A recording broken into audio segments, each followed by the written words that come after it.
Hello everyone, I'm Rose with the Crafted Rose for Brave for All Occasions. Welcome to my first tutorial. Today's tutorial is to show you how to upscale store-bought Valentines that you would get like at the Dollar Tree or Walmart or other big box store near you. I think I got mine at the Dollar Tree last year on a clearance. I have two sets, My Little Pony and Star Wars, and I'm going to show you what I've done to take them from a little treat that your kid might take to school to something that you would be proud to share with coworkers and friends alike. Let's get started on this tutorial. You'll see here that I'm pulling out 4 different Valentines, 2 from each set. I also in my stack have a 5th one from the My Little Pony set. You'll see it come in later in the film.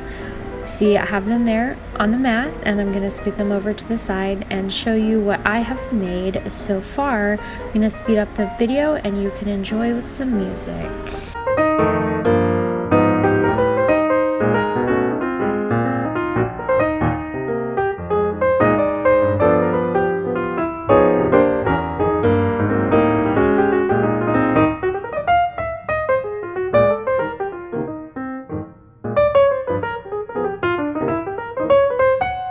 Now that you've seen what we can do, let's get started. Here are 3 pieces of cardstock already cut to the size of 5.5 by 8.5. They'll be my card bases. I've already scored 2 ahead of time, but now I'm going to bring in my scoreboard and show you how to score them for cards. Score them on the long side at 4.25 inches, and that'll fold right in half to make a A4 card size, I believe is what it's called. No, it's A2, my mistake. It's 4.25 by 5.5 inches. Alright, so we've got those scored, and now we're going to fold them in half and crease them with the bone folder. Okay, now that those are folded in half and creased with the bone folder, I'm going to set them to the side, and you'll see me pulling out my background papers to mount the Valentines onto.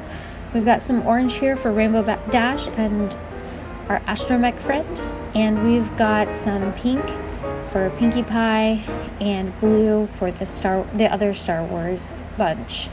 You'll see how nicely those random hearts go behind that orange tie-dye / watercolor paper, and how nicely it goes all together with those hearts. Alright, setting that aside, we're going to move on to getting Pinkie Pie and Luke Skywalker and friends sorted. We got this blue over here, like as discussed earlier, and some pink there.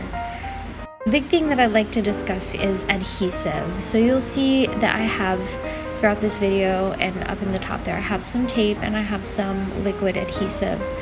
Tape is really, really good for thinner papers like our Valentines here. If you put glue and you get too much, you can get like a bubbling, wrinkling effect.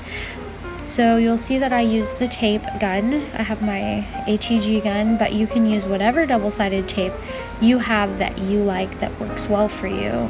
Dollar Tree sells some, Walmart sells some. It comes in all brands, shapes, and sizes. I just use it a lot, so that's what I use. And then when I put the paper down, it will not wrinkle or bubble because there's no liquid involved. And then you'll see I'm going to trim the edges so that there's about 1/8 of an inch of white paper on each side of the Valentine. And I like to do 1/8 of an inch matting, and then a 4 by 5.25 on the outside of that, and then the card base underneath. Now that I've got that trimmed, you see me here measuring the base just to make sure it's that 4 by 5.25. And now that it's mounted on cardstock, because cardstock is thicker and less likely to warp and bubble with liquid adhesive, I'm going to go ahead and use liquid adhesive for multiple reasons. The main one being that you have some wiggle room available when you are putting the item in place. That way, if you don't get it quite right, you can just slide it around and you have a few seconds before it won't move anymore. Alright, now I'm moving on to BB-8 and Rainbow Dash, and you'll see that I use the same method as before. Enjoy!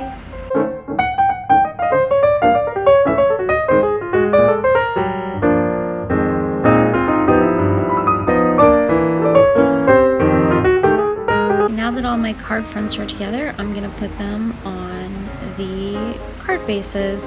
You'll see here that this one has a little bit of an overhang on one side versus the other, and that's fine if the front of your card is 1/8 of an inch or less, probably more like 1/16 of an inch wider than the back. That gives an easy open situation, and I just glue it on, and you can see how those colors kind of go well together.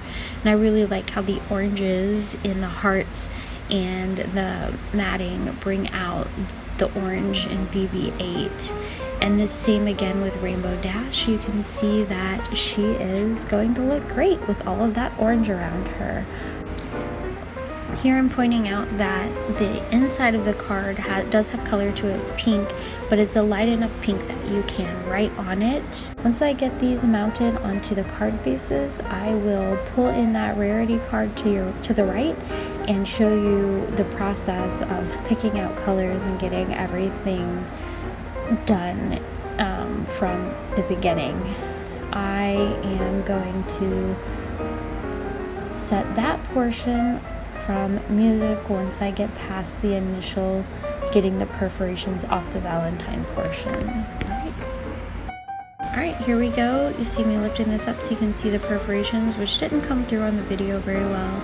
But I'm just taking my ruler there and lining it up with the edge and slicing off a very thin piece so that the edges are smooth and no longer perforated, to kind of take that box Valentine look away just a little bit.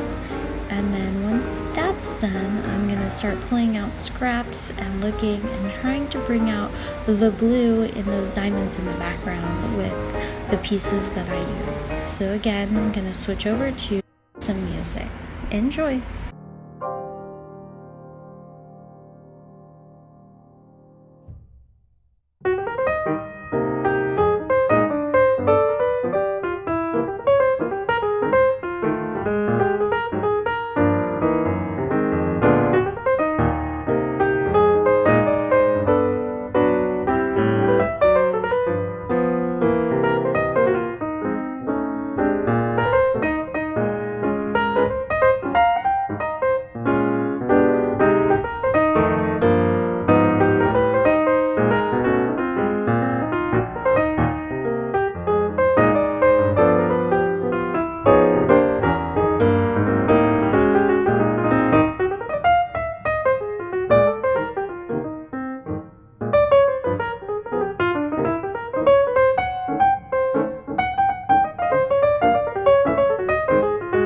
Thank you so much for joining me today. I hope this has inspired you to make your very own upscaled Valentines. If you had fun here today, please click that like button. And if you'd like to see more tutorials and crafting videos in the future, please subscribe and click that bell so you can get notifications when I upload my next video. Again, this is Rose with The Crafted Rose. Have a nice day.